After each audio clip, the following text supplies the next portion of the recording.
Olá, boa noite. O Supremo Tribunal Federal marca audiência pública para discutir emendas parlamentares impositivas. STF reafirma a constitucionalidade do indulto natalino a pessoas condenadas a uma pena máxima de 5 anos de prisão. O governo federal terá que explicar gastos com viagens internacionais da primeira-dama, Janja Lula. Os dois acusados de roubar e matar o ciclista Vitor Medrado no Parque do Povo, em São Paulo, viram réus na Justiça Paulista. Distrito Federal é condenado a indenizar a família de um preso que foi agredido até a morte dentro de complexo penitenciário. A Advocacia-Geral da União e Procuradoria-Geral da República terão que se manifestar sobre o pedido de impugnação do afastamento do presidente da CBF, Edinaldo Rodrigues. E ainda, STJ decide que construtora que alterou o projeto de habitação popular para aumentar lucros deve pagar danos morais coletivos. Jornal da Justiça desta segunda-feira, 19 de maio, começa agora.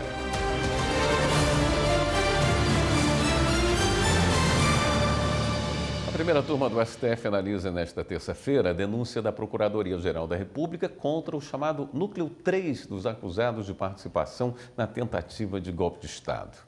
A repórter Evelyn Araújo tem os detalhes. O Núcleo 3 é formado por militares do Exército, entre eles coronéis e generais, altas patentes, e por um agente da Polícia Federal. Ao todo, são 12 investigados que foram denunciados pela Procuradoria-Geral da República em fevereiro deste ano. São eles Bernardo Romão Corrêa Neto, coronel, Cleverson Ney Magalhães, coronel da reserva, Estevam Caus Teófilo Gaspar de Oliveira, general da reserva, Fabrício Moreira de Bastos, coronel, Hélio Ferreira Lima, tenente-coronel, Márcio Nunes de Rezende Júnior, coronel, Nilton Diniz Rodrigues, general, Rafael Martins de Oliveira, tenente-coronel, Rodrigo Bezerra de Azevedo, tenente-coronel, Ronald Ferreira de Araújo Júnior, tenente-coronel, Sérgio Ricardo Cavalieri de Medeiros, tenente-coronel, e Vladimir Matos Soares, que é agente da PF. A primeira turma vai decidir se aceita ou rejeita a denúncia contra eles.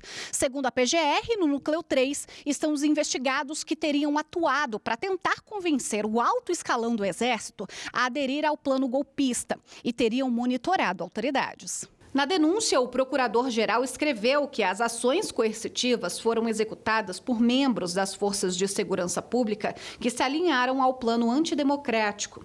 Estevão Caus Teófilo Gaspar de Oliveira, como comandante do Comando de Operações Terrestres, aceitou coordenar o emprego das forças terrestres conforme as diretrizes do grupo. Hélio Ferreira Lima, Rafael Martins de Oliveira, Rodrigo Bezerra de Azevedo e Vladimir Matos Soares lideraram ações de campo voltadas ao monitoramento e neutralização de autoridades públicas. Os especialistas Bernardo Romão Corrêa Neto, Cleverson Ney Magalhães, Fabrício Moreira de Bastos, Márcio Nunes de Rezende Júnior, Nilton Diniz Rodrigues, Sérgio Ricardo Cavalieri de Medeiros e Ronald Ferreira de Araújo Júnior promoveram ações táticas para convencer e pressionar o alto comando do Exército a ultimar o golpe. Os 12 integrantes do Núcleo 3 também foram denunciados por tentativa de abolição violenta do Estado Democrático de Direito, tentativa de golpe de Estado, envolvimento em organização criminosa armada, dano qualificado e deterioração de patrimônio tombado. Estão reservadas 3 sessões da primeira turma para análise da denúncia. O ministro Cristiano Zanin é o presidente da turma e o relator é o ministro Alexandre de Moraes. Ao todo, junto com o presidente Jair Bolsonaro, ministros de governo e aliados dele, a PGR denunciou 34 pessoas, divididas em 5 grupos, de acordo com a forma de atuação nos atos golpistas. A primeira turma já analisou e recebeu a denúncia contra os núcleos 1, 2 e 4. O Supremo Tribunal Federal começou a ouvir as testemunhas na ação penal que apura a tentativa de golpe de Estado. A expectativa é de que 82 pessoas sejam ouvidas até o dia 2 de junho. Hoje foram ouvidas 5 testemunhas de acusação indicadas pela Procuradoria-Geral da República. Os próximos depoimentos estão marcados para o dia 22. Após ouvir as testemunhas, vai caber ao ministro Alexandre de Moraes liberar o processo para que seja marcado o interrogatório dos réus. O Supremo vai fazer uma audiência pública para discutir emendas parlamentares impositivas. 3 ações em tramitação na Corte questionam a forma de definição de gastos no orçamento da União. Acompanhe na reportagem de Carolina Chaves. As emendas parlamentares impositivas são previsões de gastos feitas no orçamento da União que tem execução obrigatória, ou seja, após o Congresso aprovar a destinação de recursos para o projeto ou obra, o Poder Executivo precisa realizar a despesa. Essas emendas estão previstas na Constituição. No Supremo, 3 ações apresentadas pela Associação Brasileira de Jornalismo Investigativo, ABRAGE, pela Procuradoria-Geral da República e pelo Partido Socialismo e Liberdade, PSOL, questionam essa obrigatoriedade do repasse de recursos. Os autores das ações alegam que essa obrigatoriedade de repasse das emendas reduz a discricionariedade do Poder Executivo na gestão do orçamento público e viola a independência dos poderes. O relator das ações, ministro Flávio Dino, considera que o tema tem relevância social, econômica e jurídica e, por isso, marcou a audiência pública para o dia 27 de junho, a partir das 9 horas da manhã, na segunda turma do Supremo. Dino quer ouvir entidades e especialistas e demais informações que podem ajudar na elaboração do voto. Segundo o ministro, a discussão envolve a separação dos poderes, os princípios da eficiência, economicidade e planejamento orçamentário, equilibrando a necessidade de obras, bens e serviços públicos e as regras de responsabilidade fiscal. O relator esclareceu que na audiência não vai debater denúncias, acusações de improbidade ou casos de desvio de recursos. Os interessados em participar devem enviar e-mail para audiências.gmfd@stf.jus.br até o dia 10 de junho. A audiência será transmitida pela Rádio e TV Justiça e pelo canal do STF no YouTube. O ministro Gilmar Mendes, do Supremo Tribunal Federal, determinou que a Advocacia-Geral da União e a Procuradoria-Geral da República se manifestem sobre o pedido de impugnação do afastamento do presidente da CBF, Edinaldo Rodrigues. Anderson Arcoverdes tem as informações. O ministro deu prazo de 5 dias para as manifestações da Advocacia-Geral da União e do Ministério Público. Gilmar Mendes também quer ouvir o PCdoB, partido que entrou com a ação contra a recondução de Edinaldo Rodrigues à presidência da CBF e demais partes do processo. Edinaldo Rodrigues foi afastado do cargo pela Justiça Fluminense na última quinta-feira, dia 15. Ele é acusado de ter falsificado a assinatura de um dos vice-presidentes da Confederação no documento que o reconduziu à presidência. Na última sexta-feira, a CBF entrou com pedido de impugnação da decisão da Justiça Fluminense, além da suspensão da nova eleição para a presidência da entidade, que foi convocada para o dia 25 de maio. A Justiça do Distrito Federal deu 20 dias de prazo para que o governo federal e a socióloga Rosângela Lula da Silva, a Janja, expliquem os gastos da administração pública com as viagens internacionais da primeira-dama. O juízo da nova Vara Federal Civil do Distrito Federal ainda negou o pedido de liminar para impedir imediatamente que o governo Lula pague qualquer despesa com deslocamentos da primeira-dama para outros países. De acordo com a decisão, não há elementos suficientes para justificar uma medida urgente, já que os atos administrativos questionados têm presunção de legalidade. O Distrito Federal foi condenado a indenizar a família de um detento que foi agredido até a morte no ano passado dentro da prisão. Os detalhes com o repórter Pablo Lemos. O homem estava em prisão preventiva no Centro de Detenção Provisória de Brasília. De acordo com o processo, ele foi agredido até a morte por um companheiro de cela em janeiro de 2024. A mãe e a filha dele alegaram que houve negligência do sistema prisional por não intervir na situação. A sentença em primeira instância determinou a indenização por danos morais no valor de 50 mil a cada uma das autoras da ação e o pagamento de pensão mensal correspondente a 2/3 do salário mínimo, até que a filha da vítima, de apenas 6 anos, atinja a maioridade. O Distrito Federal recorreu, mas a 7ª Vara da Fazenda Pública local manteve a condenação. A Justiça destacou na decisão que o Estado, ao privar um cidadão de liberdade por meio de uma decisão judicial, assume a responsabilidade pela segurança e bem-estar dentro da instituição prisional e que esse dever decorre do princípio da dignidade da pessoa humana e da garantia do direito à integridade física e moral dos presos, previsto na Constituição. Ainda segundo a Justiça, faltou a adoção de medidas eficazes de segurança dentro do centro de detenção provisória, além de protocolos para situações semelhantes, monitoramento adequado, entre outras medidas. O Ministério Público investiga fraudes em contratos no Detran do Amapá. Justiça torna réus envolvidos na morte de ciclista em São Paulo. Marcos Almeida, apontado como sucessor de Marcola em organização criminosa, está no Presídio Federal em Brasília. Confira. Marcos Roberto de Almeida, o Tuta, que seria o sucessor de Marcola no PCC, está na Penitenciária Federal de Brasília. A prisão ocorreu após ele comparecer à polícia boliviana para tratar de questões migratórias e apresentar documento falso. Marcos estava foragido há 5 anos e foi condenado a 12 anos de prisão no Brasil por crimes de organização criminosa, lavagem de dinheiro e tráfico de drogas. A Justiça de São Paulo tornou réus por latrocínio 2 acusados de roubar e matar o ciclista Vitor Medrado no Parque do Povo, no Itaim Bibi, em São Paulo, em 13 de fevereiro. Ele foi baleado antes de entender o que estava acontecendo. Uma câmera de segurança mostrou que a abordagem dos assaltantes, que estavam em uma moto, levou poucos segundos. Vitor era personal trainer e olhava o celular enquanto esperava uma aluna. Os assaltantes fugiram com o telefone dele. O Ministério Público do Amapá deflagrou uma operação para cumprir 12 mandados de busca e apreensão em Macapá e Santana. Houve o bloqueio de até R$1 milhão nas contas bancárias de cada um dos investigados. A ação apura possíveis fraudes em um contrato mantido entre o Detran e uma empresa privada investigada, cuja finalidade era a manutenção da frota oficial da autarquia. Segundo o MP, o esquema acontecia desde 2020 para fazer reparos em carros que não eram mais usados pelo Detran.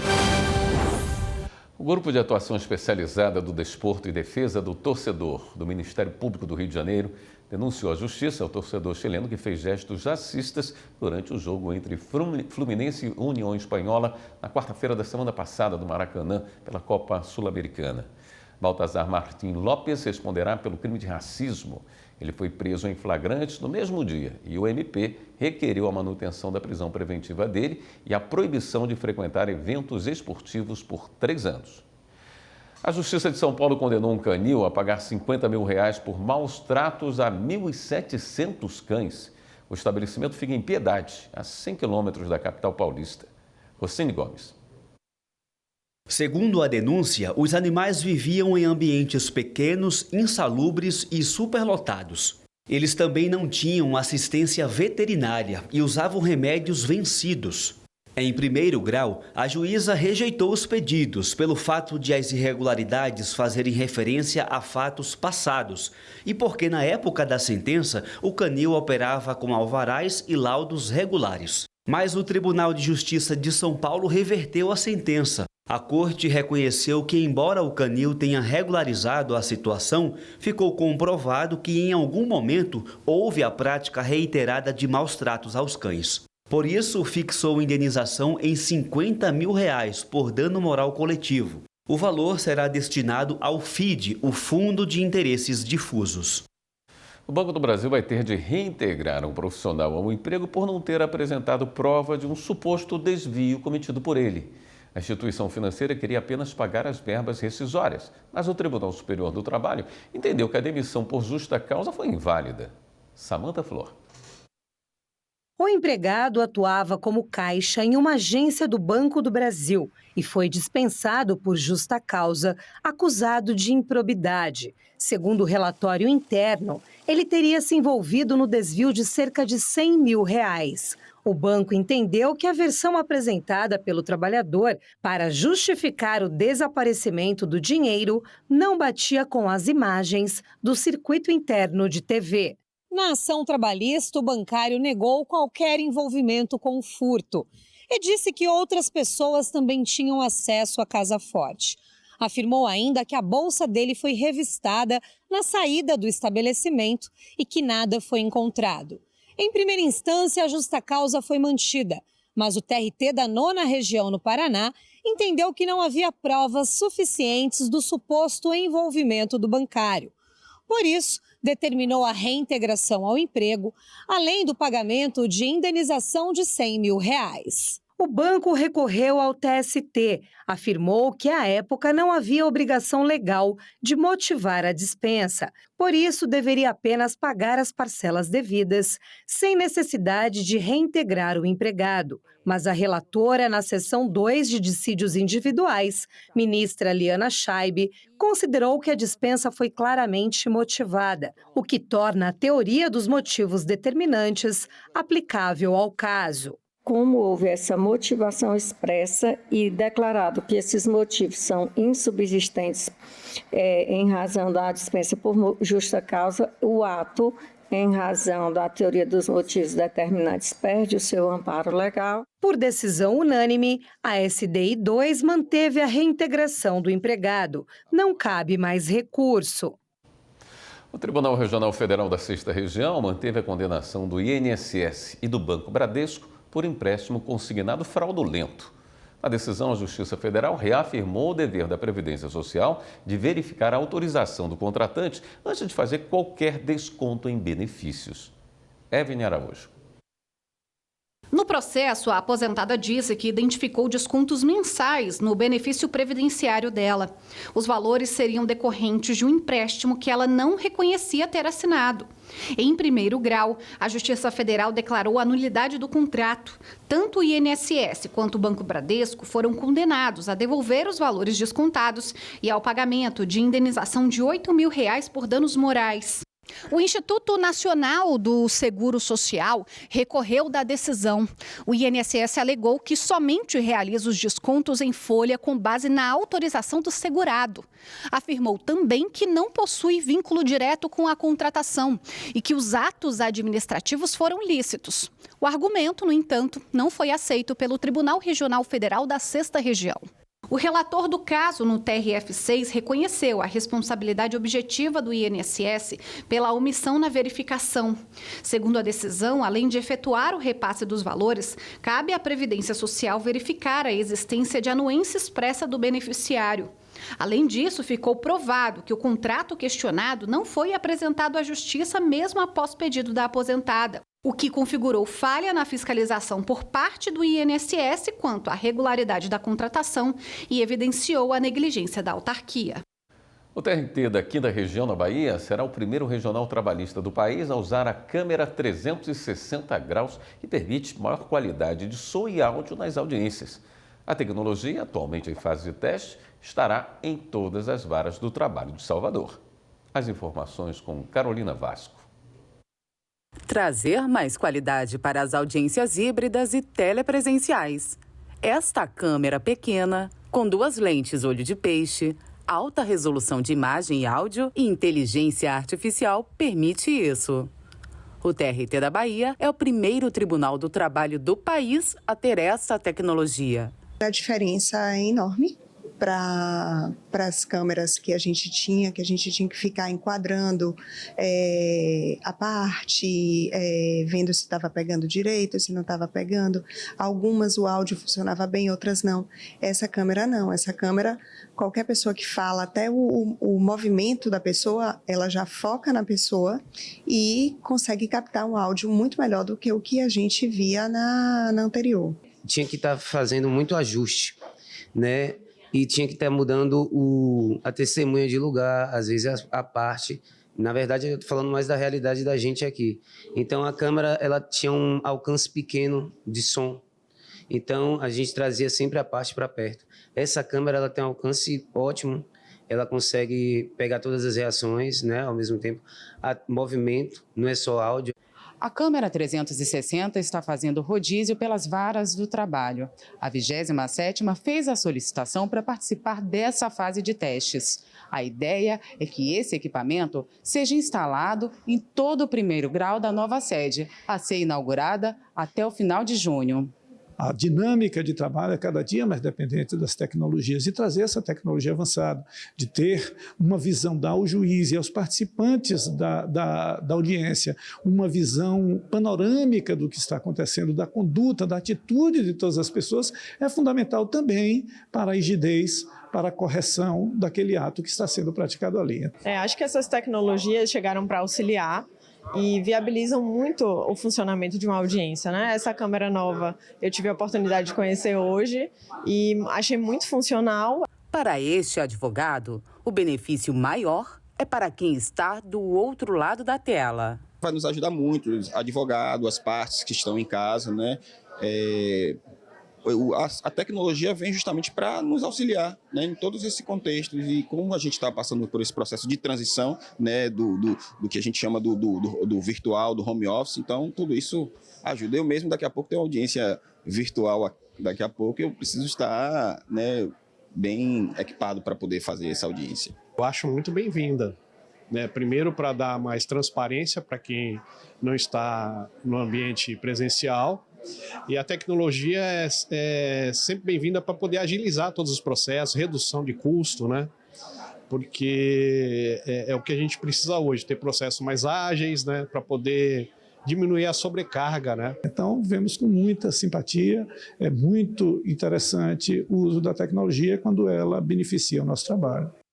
A seguir, o Ministério da Educação vai tornar mais rigorosas as regras para o ensino à distância. E o Supremo reafirma a constitucionalidade do indulto natalino a pessoas condenadas a uma pena máxima de 5 anos de prisão. Voltamos em instantes.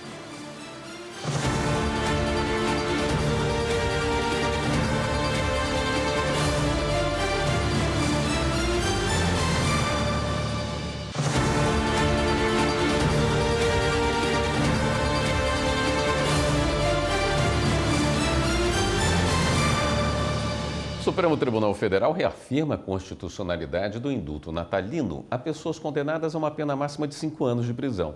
A reportagem é de Marta Ferreira.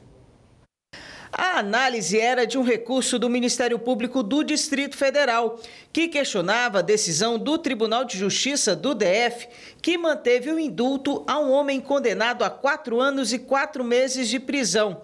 Segundo o TJ, tanto a escolha dos critérios para o indulto quanto a própria concessão do benefício são atos do presidente da República. O Ministério Público alegava que o decreto presidencial de 2022 invadiu matéria de direito penal, o que caberia apenas ao Congresso Nacional. Sustentava ainda que o decreto não previu tempo mínimo de cumprimento de pena como requisito para a concessão do benefício. O caso tem repercussão geral, ou seja, a decisão tomada pelo STF deverá ser seguida em processos semelhantes nas instâncias inferiores. O recurso foi julgado em sessão no plenário virtual, sob a relatoria do ministro Flávio Dino. No voto, ele reafirmou os fundamentos apresentados por ele no julgamento de uma outra ação sobre o mesmo assunto. O ministro considerou que o indulto encontra-se em harmonia ao texto constitucional e contempla hipóteses devidamente autorizadas pelo ordenamento jurídico e moralmente admissíveis. Assim, o relator negou o pedido feito no recurso. Os demais ministros seguiram o voto de Flávio Dino. O plenário deve retomar julgamento sobre a necessidade ou não de autorização judicial para que a autoridade policial possa acessar dados de celular encontrado em local de crime. A repórter Evelyn Araújo tem os detalhes. O recurso foi interposto pelo Ministério Público do Rio de Janeiro contra a decisão do Tribunal de Justiça Estadual, que absolveu um homem condenado por roubo. Segundo a denúncia, o rapaz ameaçou e agrediu uma mulher. Ela saía de uma agência bancária e teve a bolsa roubada. Na fuga, o suspeito deixou um celular cair. Policiais encontraram o aparelho, que tinha diversas fotos que nortearam as investigações. O Ministério Público defende a validade da prova, alegando que o acesso às informações não viola a garantia constitucional do sigilo das comunicações telefônicas diante do dever da autoridade policial de apreender objetos do crime. O recurso no Supremo discute a validade de prova decorrente de perícia realizada pela polícia em aparelho celular encontrado por acaso no local do crime. O questionamento é se em situações semelhantes existe ou não a violação do sigilo do acusado. O Supremo reconheceu repercussão geral do tema, ou seja, a decisão vai valer para casos semelhantes que tramitam em todas as instâncias da Justiça brasileira. O relator é o ministro Dias Toffoli. O destaque do podcast Supremo na semana é a decisão do STF que validou resolução do Tribunal Superior Eleitoral que prevê o impedimento de registro de candidatura de político que não presta contas de campanha dentro do prazo. Acompanhe na reportagem de Carolina Chaves. O plenário do Supremo formou maioria para negar o pedido do Partido dos Trabalhadores e manter válida a resolução do TSE de 2019, que impede o político que não prestar contas dos gastos da campanha de receber a certidão de quitação eleitoral por toda a legislatura a que concorreu. Sem o documento, o político não pode se candidatar para a próxima eleição, como explicam a consultora jurídica da Rádio e TV Justiça, Gisele Reis, e o jornalista do Supremo, Maulo Burlamac. É uma forma de você obrigar a que haja essa prestação de contas para que, enfim, se veja como é que foi o gasto de dinheiro durante as campanhas, né? Evitando-se caixa 2, evitando-se qualquer tipo de corrupção ou desvio de verba. O ministro Alexandre de Moraes entendeu que tudo isso é muito importante, que a justiça eleitoral não pode ficar à mercê, né, de pessoas que não querem cumprir as regras, da importância dessa prestação de contas ser apresentada naquele período que é solicitado por conta da contemporaneidade e da lisura mesmo do próprio procedimento. Apesar de já ter maioria para manter a resolução do TSE válida, ainda faltam os votos dos ministros Carmen Lúcia, presidente do TSE, e do ministro Gilmar Mendes. Outro assunto analisado no podcast é o início do julgamento que discute o papel do Ministério Público do Trabalho nos acordos com indícios de irregularidades entre sindicato e advogados contratados para defender ações coletivas. O programa aborda ainda a análise da denúncia da PGR contra os 12 integrantes do Núcleo 3 que teriam participado da tentativa de golpe no dia 8 de janeiro, prevista para amanhã. O Ministério da Educação assinou nesta segunda-feira o decreto que trata da nova política de educação à distância. O documento vai regular as modalidades de graduação oferecidas pelas instituições de ensino superior após um crescimento desenfreado de cursos online. Os cursos de medicina, direito, odontologia, enfermagem e psicologia deverão ser oferecidos exclusivamente no modelo presencial. As demais opções das áreas de saúde e de licenciaturas poderão ser presenciais ou semipresenciais. Uma construtora que alterou um projeto de habitação popular para aumentar lucros terá que pagar danos morais coletivos no valor de R$ 3.800.000. A decisão da 4ª Turma do Superior Tribunal de Justiça e a repórter Kátia Gomes tem as informações. A construção civil é uma das responsáveis por impulsionar a economia, promover o desenvolvimento urbano e a infraestrutura do país. De 2023 a 2024, o setor cresceu mais de 4%, segundo dados divulgados pelo IBGE. Comprar um imóvel ainda na planta é o desejo de muitos brasileiros. Porém, atrasos e imprevistos podem atrapalhar esse sonho. Um desses casos chegou ao Superior Tribunal de Justiça. A 4ª Turma manteve a condenação de uma construtora ao pagamento de R$ 1 milhão por danos morais coletivos devido à alteração premeditada em um projeto habitacional aprovado como habitação de mercado popular. O caso teve início após a construtora responsável incluir um segundo banheiro nos imóveis e transformar um dos cômodos em suíte, sem autorização e em desacordo com o plano diretor municipal. Em uma ação civil pública, o Ministério Público de São Paulo sustentou que a alteração foi realizada depois da concessão do habite-se e da vistoria municipal, o que comprovou uma ação premeditada com o objetivo de aumentar os valores dos imóveis. Em primeiro grau, o juízo condenou a construtora ao pagamento de R$ 3.800.000 de indenização por dano moral coletivo. O Tribunal de Justiça paulista manteve a condenação, mas reduziu o valor da indenização para R$ 1 milhão. É feito o edital, estabelecidas as regras do jogo. Estabeleceu as regras do jogo, várias empresas concorrem. Dentro dessas, o governo escolhe aquela que apresenta a melhor proposta, dentro das regras do edital. No direito administrativo, Todo edital é a lei do contrato. Ninguém pode praticar atos fora do edital sob pena de cometer uma ilegalidade. E se for algo premeditado, também pensar em reparação de danos pelo ocorrido. O relator do recurso especial, ministro Antônio Carlos Ferreira, entendeu que a empresa responsável pelo empreendimento, após se beneficiar dos incentivos concedidos para a moradia popular, modificou o projeto e aumentou o padrão dos imóveis, com o evidente intuito de enganar a fiscalização e aumentar o lucro.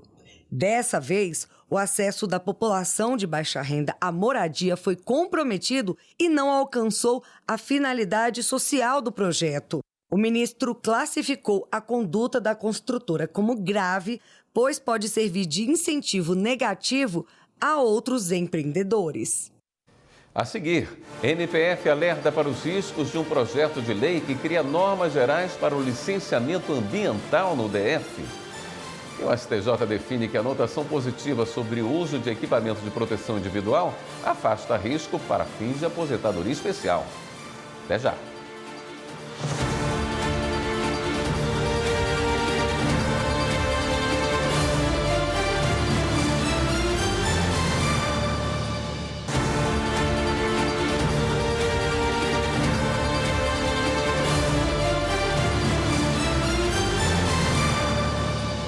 O Superior Tribunal de Justiça decidiu que a anotação positiva sobre o uso de equipamentos de proteção individual afasta risco para fins de aposentadoria especial. Os detalhes com a repórter Samanta Peçanha. Sob o rito dos recursos repetitivos, a primeira sessão do Superior Tribunal de Justiça, por entender que o uso adequado de equipamento de proteção individual, conhecido como EPI, evita riscos à saúde do trabalhador, definiu no tema 1090 que a anotação positiva sobre a utilização do equipamento descaracteriza, em princípio, o risco laboral para fins de reconhecimento de tempo de aposentadoria especial. O colegiado também decidiu que cabe ao trabalhador provar, eventualmente, que o EPI não foi usado ou que não foi suficiente, mas a conclusão deve ser favorável a ele em caso de divergência ou dúvida. Nos processos representativos da controvérsia, o Tribunal Regional Federal da 4ª Região entendeu que a anotação positiva sobre o uso eficaz de equipamentos de segurança individual no perfil profissiográfico previdenciário era insuficiente para descaracterizar o tempo especial. Com isso, o direito do segurado foi reconhecido por falta de provas que demonstrassem claramente a eliminação do risco laboral. Por outro lado, o Instituto Nacional do Seguro Social sustentou que o perfil profissiográfico previdenciário atesta-se à exposição ao agente nocivo, devendo ser considerado para comprovar a eficácia do equipamento e, segundo a autarquia, o uso eficaz dele afastaria a contribuição patronal devida à aposentadoria especial. De acordo com a relatora do repetitivo, ministra Maria Tereza de Assis Moura, o Supremo Tribunal Federal já se manifestou no sentido de que a indicação de uso adequado do EPI descaracteriza o tempo especial, salvo se o segurado produzir prova de que o equipamento não era utilizado ou não era eficaz. Com a fixação das teses, podem voltar a tramitar os processos que discutem a mesma matéria e estavam suspensos na segunda instância ou no próprio STJ, e o entendimento definido pela primeira sessão deverá ser observado pelos tribunais de todo o país. E o TRF1 garantiu o direito à aposentadoria por invalidez a trabalhador que teve o benefício o benefício cessado. Quem traz os detalhes desse julgamento é a repórter Fátima Uchoa. O trabalhador, nascido em 1961, recebeu auxílio-doença de 2007 a 2020 e buscou o judiciário quando o INSS cessou o pagamento. Já em primeira instância, com base em laudo da perícia judicial, o benefício de aposentadoria por invalidez foi concedido. Mas o INSS recorreu ao TRF1 contra essa decisão, argumentando que o laudo da perícia judicial não poderia prevalecer sobre o da perícia administrativa, já que foram feitos por dois profissionais igualmente habilitados. Só que a 9ª turma do TRF1 negou a apelação. Pelas regras atuais, os requisitos necessários para a concessão do benefício previdenciário de auxílio-doença são os seguintes. É preciso que o trabalhador esteja na qualidade de segurado do INSS, cumpra carência de 12 contribuições mensais e seja considerado incapaz para exercer a atividade laboral temporária, parcial ou total. Se for aposentadoria por invalidez, a diferença é que é necessário que a incapacidade laboral seja permanente e total, cumulada com a impossibilidade de reabilitação. Foi nessa última hipótese que o trabalhador se encaixou segundo o laudo judicial. De acordo com o relator desembargador federal Antônio Scarpa, o INSS não apontou qualquer erro ou inconsistência concreta na perícia judicial, limitando-se a, de forma genérica, sustentar a necessidade de um terceiro laudo. O magistrado ainda destacou o entendimento jurisprudencial firme, no sentido de que, devido à imparcialidade da perícia judicial, esta deve prevalecer, salvo quando demonstrado algum vício ou erro. Em Brasília, o Ministério Público Federal fez um alerta para os riscos de um projeto de lei que cria normas gerais para o licenciamento ambiental. Márcio Fontinelli. O Ministério Público Federal encaminhou ao Senado uma nota técnica com ressalvas em relação ao projeto de lei que cria normas gerais para o licenciamento ambiental no Brasil. O MPF reconhece a importância da proposta, mas aponta questões que podem fragilizar o processo e prejudicar a fiscalização do Estado em empreendimentos que impactam diretamente o meio ambiente e atingem os direitos dos povos e comunidades tradicionais. Uma delas é a limitação da atuação da FUNAI e do INCRA em casos assim. Essa não é a primeira vez que o Ministério Público Federal chama a atenção do Congresso para esse tema. No ano passado, outra nota técnica foi encaminhada ao Senado. Em Alagoas, o Judiciário descartou papéis já arquivados. Existe uma regra para que isso seja feito. Acompanhe na reportagem de Lídia Lemos.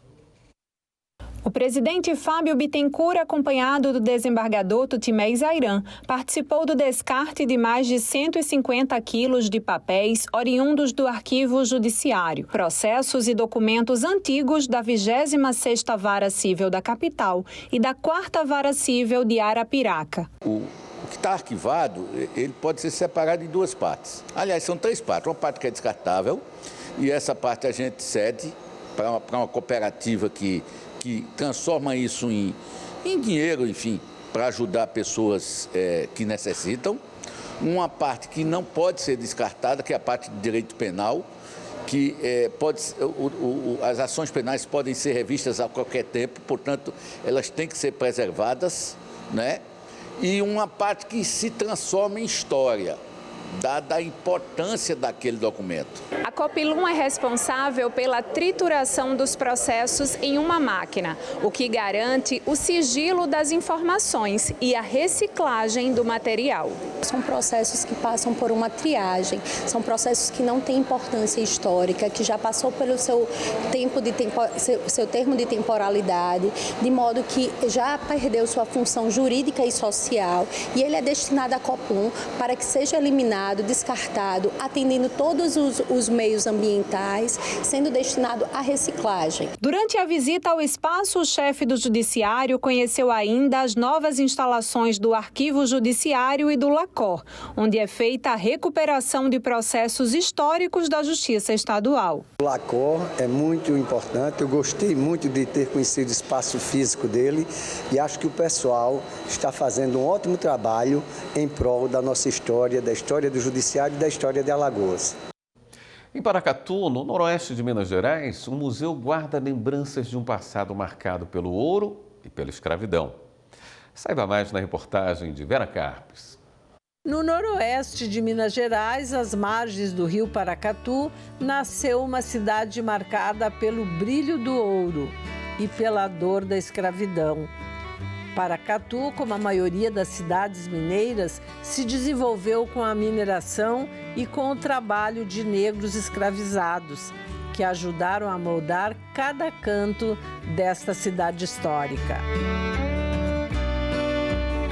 Hoje, essa história é preservada no Museu Histórico Municipal, que ocupam um antigo casarão colonial no centro histórico da cidade. Fotos, objetos e artefatos revelam o passado de glória, resistência e muita violência. Durante o ciclo do ouro, é importante ressaltar a presença dos quilombolas na região. Inclusive, o museu faz uma referência a eles. Então, os quilombolas foram realmente muito importantes para a história de Paracatu. Eles estão aqui desde o ciclo do ouro, até antes, na verdade, né? Desde quando já tinha as fazendas de agropecuária, de gado aqui. E até hoje, os quilombolas permanecem uma presença muito forte na cidade. A gente tem 5 quilombos reconhecidos pela Fundação Palmares. E os remanescentes quilombolas têm várias manifestações culturais, vários aspectos que eles estão presentes ainda na sociedade paracatuense. Em visita a Paracatu, o presidente do Tribunal Regional Federal da 6ª Região participou da inauguração da nova sede da Justiça Federal no município e aproveitou para conhecer o museu. Mas a maior coincidência que nós temos é que em 2010 nós instalamos a Justiça Federal. A Justiça Federal, uma vara federal, foi criada em 2010. E coincidentemente, em 2010, Paracatu se torna tombada pelo Patrimônio Histórico Nacional. Mas nem tudo foi lúdico e bonito. Aqui no museu também a gente tem instrumentos de tortura. O que mostramos aqui? Então, infelizmente, a gente teve esse ciclo, né, também de escravização aqui no Paracatu. E aí foi feito um trabalho pelo museólogo responsável, Diego Almeida, de ressignificar esses instrumentos, né? Eles existiram, infelizmente, eles fazem parte da história, mas aqui a gente tem frases e palavras escritas por pessoas remanescentes quilombolas ou pessoas negras e como elas se sentem em relação a isso. Então, aqui você pode ver, tem palavras como crime, como nunca mais, como não se repita, tudo para que a gente veja e sinta que essa história não deve se repetir. É nesse espaço de memória que o desembargador federal Derivaldo Filho compartilha sua reflexão sobre o papel dos negros na construção da cidade. Percebe-se claramente a força, a criatividade nesse patrimônio artístico, cultural, com essas diversas manifestações que são oriundas exatamente dos componentes dos quilombos. Quem percorre o museu e revive essas memórias sente a dor que atravessou gerações. Foi o que aconteceu com Dona Maria Pereira da Silva, uma senhora negra que enxergou ali a própria história. Terrível, né? O que eles faziam com as pessoas negras, sendo que nós somos todos iguais, só muda as cores, né? Em Paracatu, o passado não é esquecido. Está vivo nas ruas, nos museus e nas memórias de quem resiste. Porque contar a história é garantir que ela nunca mais se repita. Veja no próximo bloco, o Ministério Público vai ao STJ para que crianças com epilepsia recebam tratamento à base de canabidiol. E o Judiciário de Mato Grosso contabiliza mais de 1.200 atendimentos gratuitos na Semana Nacional do Registro Civil. A gente mostra já já.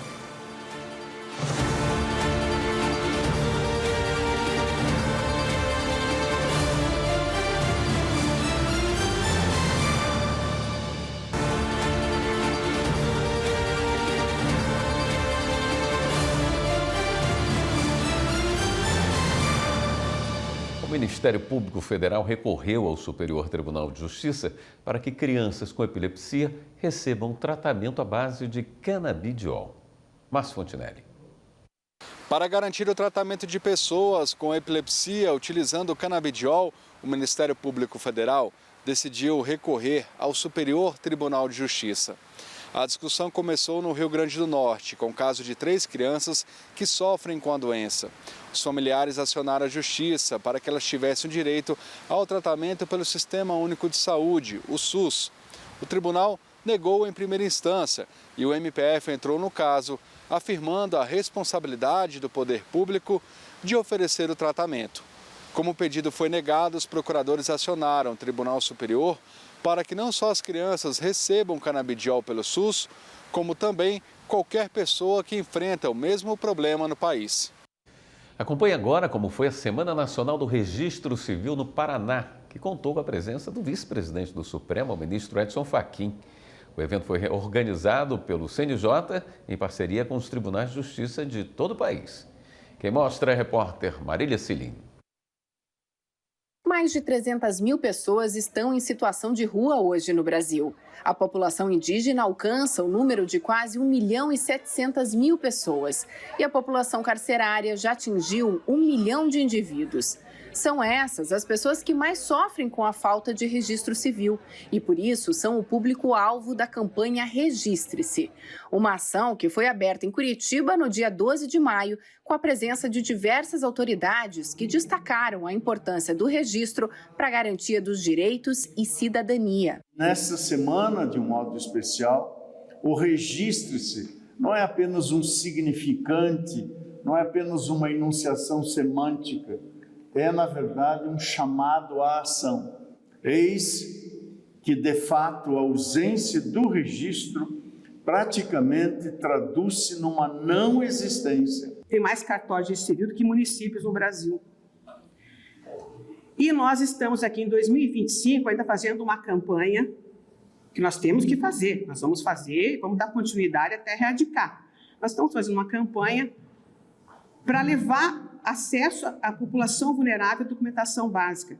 Então, por que nós estamos fazendo isso, gente? Com quase 40 anos da Constituição Cidadã, todo esse avanço tecnológico que nós estamos vivenciando, inclusive no sistema de justiça, e nós não estamos conseguindo dar visibilidade a essas pessoas. Ao declarar aberta a 3ª edição da Semana Nacional do Registro Civil, Registre-se, faço um chamado a todos os envolvidos, que possamos juntos superar as metas estabelecidas, não somente pelos números, sempre importantes, mas pelo que eles representam em vidas transformadas. No Centro de Referência Especializada para a População em Situação de Rua, a ação aconteceu durante toda a semana.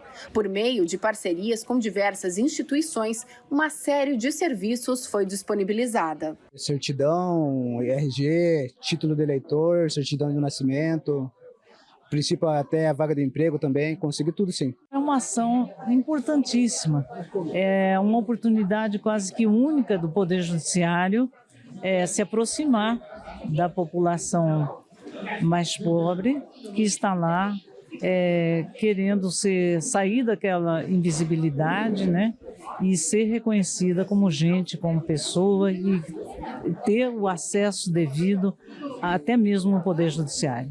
A nossa preocupação, enquanto Poder Judiciário, é fazer com que a todo o atendimento de todas as instituições públicas e privadas possam chegar até eles. Isso é justiça e cidadania, respeito ao próximo. Além dos registros, a ideia é oferecer diversos tipos de serviço no mesmo lugar, o que impacta diretamente o atendimento. No ano passado, foram cerca de 4.000, um número que já foi ultrapassado em menos de 3 dias de ação. No Paraná, o Registre-se também atendeu indígenas e ribeirinhos, pessoas que moram longe da capital e que tinham muita dificuldade em acessar os serviços de identificação. E assim, por meio da reunião de esforços, homens, mulheres, indígenas, pessoas que não existiam para as instituições, ganham um documento. E mais que isso, o direito de pensar no futuro. Imagino que eu posso me restabelecer e poder ter de volta a minha família, né? Poder estar em contato com a minha irmã e que outras pessoas também consigam ter essa oportunidade, né? Vai sair feliz daqui. Bem feliz, né, tio? Documentado, todos documentados. Cidadão mesmo. Isso aí é ser cidadão, né, tio? Tem que documentar a mão, né? Senão... O Tribunal de Justiça de Mato Grosso divulgou o resultado da primeira edição do mutirão Pop Rua Ajude, realizada em Rondonópolis durante a Semana Nacional do Registro Civil. Foram mais de 1.200 atendimentos gratuitos. Veja na reportagem de Laura Meireles. A satisfação no olhar só demonstra o quanto a dona Jerusa foi bem atendida. Há 1 ano, ela está em situação de rua e precisou solicitar a segunda via da sua certidão de nascimento após todos os documentos terem sido incendiados pelo ex-marido. Todo o atendimento foi gratuito durante a Semana Nacional do Registro Civil, que integrou a primeira edição do mutirão Pop Rua Ajude, realizada em Rondonópolis. A gente sem documentos não é bom, né? É ruim. E sem dinheiro para fazer também, que eu estou sem dinheiro, é caro o documento para fazer. Foram mais de 1.200 atendimentos realizados durante o mutirão Pop Rua Ajude Rondonópolis. O sucesso do evento foi feito de parcerias que deram resultado. Os órgãos que aqui participaram, federais, estaduais, municipais, provaram que isso é possível. Essa parceria fez toda a diferença. A gente consegue ver essa interação entre os poderes e poder saber que o Estado pode participar de uma ação tão bonita. Porque a gente pode sim ter a certeza que a gente está para ajudar e a gente está fazendo o nosso papel de servir. A Defensoria Pública do Estado de Mato Grosso, junto com o Tribunal de Justiça e todos os parceiros públicos e privados, continuarão juntos para poder levar mais dignidade a pessoas em situação de rua. Só na área da saúde foram quase 500 atendimentos realizados por 19 médicos, 6 psicólogos e 5 dentistas. Consultas médicas com especialistas, testes rápidos, vacinação e aferição de pressão arterial e glicemia foram alguns dos serviços ofertados. Encontramos câncer em algumas das pessoas que foram atendidas, encontramos lesões pré-câncer em colo uterino, que são aquelas que antecedem uma neoplasia maligna. Então, graças ao nosso evento de hoje, essa pessoa em situação de rua passou por um atendimento com os nossos ginecologistas. Uma política pública de inclusão das pessoas em situação de rua, buscando prestigiar, densificar nessas pessoas, para esse público-alvo, a dignidade da pessoa humana. E uma última notícia. O presidente afastado da CBF, Edinaldo Rodrigues, enviou há pouco ao STF uma manifestação desistindo do recurso contra a decisão do Tribunal de Justiça do Rio de Janeiro, que o destituiu da presidência da entidade. No documento, Edinaldo também afirma que não vai disputar nenhum cargo, nem apoiar nenhum candidato nas eleições marcadas para o próximo dia 25 de maio. Esta edição do Jornal da Justiça fica por aqui. Um bom início de semana para você. Até amanhã.